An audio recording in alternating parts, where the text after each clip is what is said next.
Now that the state budget has been passed, school districts across the state are starting to crunch the numbers and come up with their spending plans. And with more than $1 billion less in state funding, many districts are considering big increases in property taxes. Joining me now to talk more about this is the president of NYSUT, the state's top teachers union, Dick Iannuzzi. Thanks for your time today. I'm glad I could be here, Erin. So we will see what school districts actually do when they vote on the budgets in May, but we're starting to get a glimpse, and it's looking like, you know, taxes are going up in many of these plans. What are you hearing? Well, it's not looking good for anyone, unfortunately, because we're seeing tax levies that are higher than the last few years. At the same time, we're also seeing significant cuts in programs that hurt kids, and obviously from the perspective of the unions I represent, layoffs of members who want to service those programs and service those kids. How many layoffs are we talking? Well, leaving New York City out of the equation for the moment, we're looking at numbers that top 10,000. So we'll know how accurate that is as more and more budgets come in, but the early numbers don't look good. The governor has said repeatedly, though, that a school district that's managed well shouldn't have to need to lay off teachers. Do you have any thoughts on that? Do you agree with him? Well, first of all, I do agree completely with the governor on the issue of efficiencies. I mean, there are things about reserves. There's the employee reserves that the controller is now allowing school districts to use. There are efficiencies in management. So there are lots of things that school districts can do, and I agree with the governor that those have to come before layoffs. Where the governor and I part ways, and I've told him more than once that I hope he's right, we part ways on whether there are enough efficiencies to actually prevent layoffs. I think that's going to be very hard to have happen. He's also mentioned that there are enough reserve funds, and you said you would be okay with using reserve funds, but do you believe that, I mean, across the board, that the money is there for schools to dip into reserve funds, not necessarily their employee well, there are 2 points. Funds? Sure, there are 2 points to be made about reserve funds. First of all, the answer is yes. If you look at the total number of dollars, there appears to be enough to have a significant impact. The problem is that those numbers don't line up with the districts that have the greatest amount of need. So you need to look at a particular district, what their cut was, and how does that impact their reserves. And then secondly, while I'm a supporter of dipping into reserves now, we also have to remember that school districts do need to preserve some of that money, because that's money that, should a crisis arise mid-year, they're going to have to reach out to. You know, many New Yorkers would say it's not unreasonable to ask teachers to take a pay freeze, you know, given the tough fiscal times that we're facing right now. Is there something more that teachers' unions can do, and is that something that, you know, NYSUT would advocate for, like across-the-board teacher cuts to mitigate the layoffs that are impending? Well, NYSUT would not advocate for an across-the-board wage freeze or anything like that. And the reason for that is it depends on the district.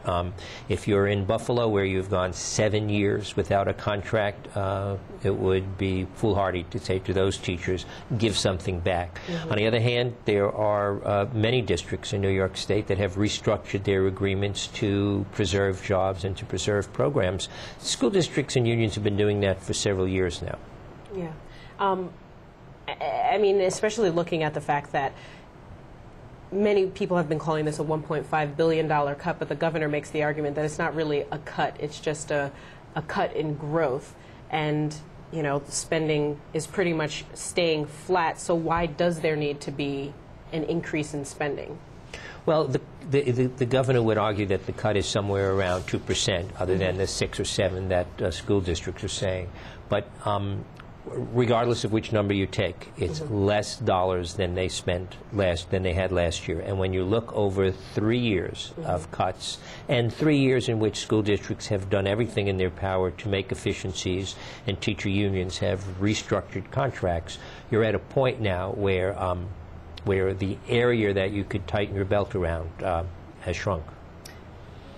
The governor and lawmakers have praised the fact that they have been able to create a 2-year spending plan for Medicaid and education, and next year that means that education spending will go up by $800 million. Are you worried about next year? Is that enough of an increase?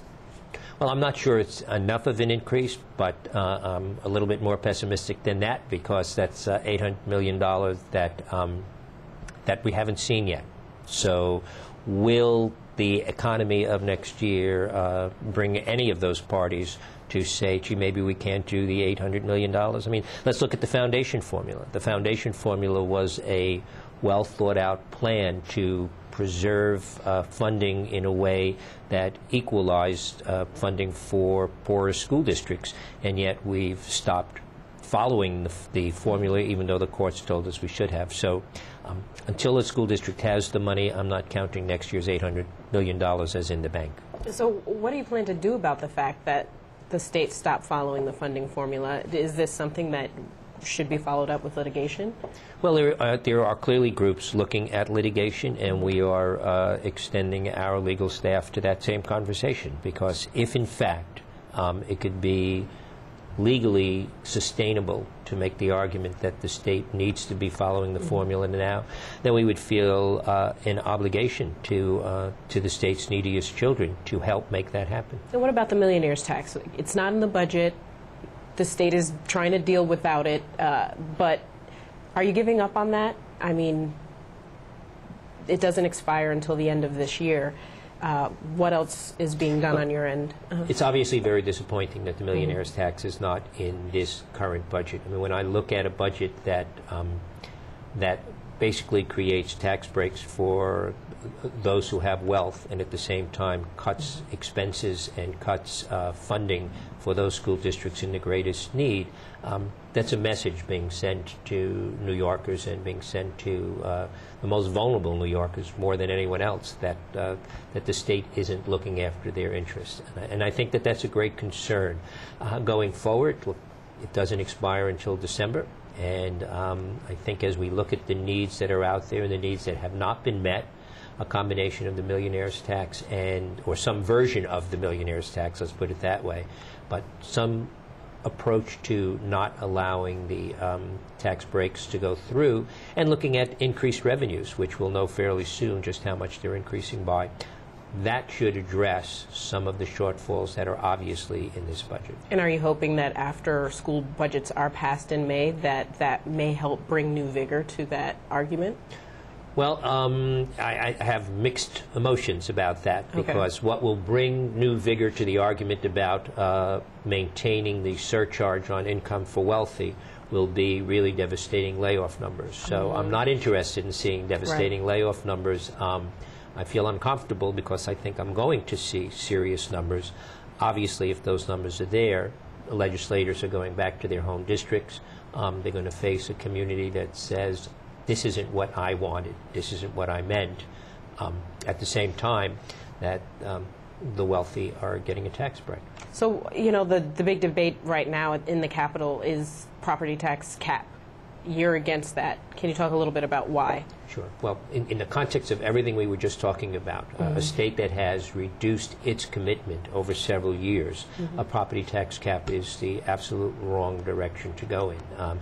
You look at states where property tax caps were put into place several years ago, and very often they were connected to the state meeting its commitment and increasing its commitment.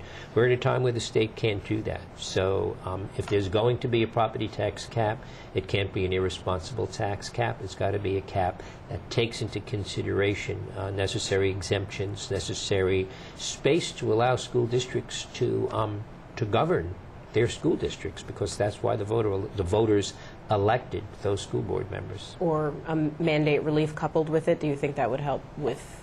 Well, mandate relief, I think, is something that the governor is looking at. He has a committee. We are part of that committee. I think it was a great decision by the governor to say, let's bring a lot of people together to look and see, is there a way we could provide relief? The difficulty with mandate relief is always one person's mandate relief is someone else's mandate that they need to, it's their lifeline. So we need to look at that. And then when you look at mandates, I always remind people that what is it that you want to do with the mandate? If it's unfunded, do you want the state to fund it, or are you saying eliminate it? And depending on the program and the need that it provides, your answer is going to be different. All right, well, it'll be very interesting over the next month.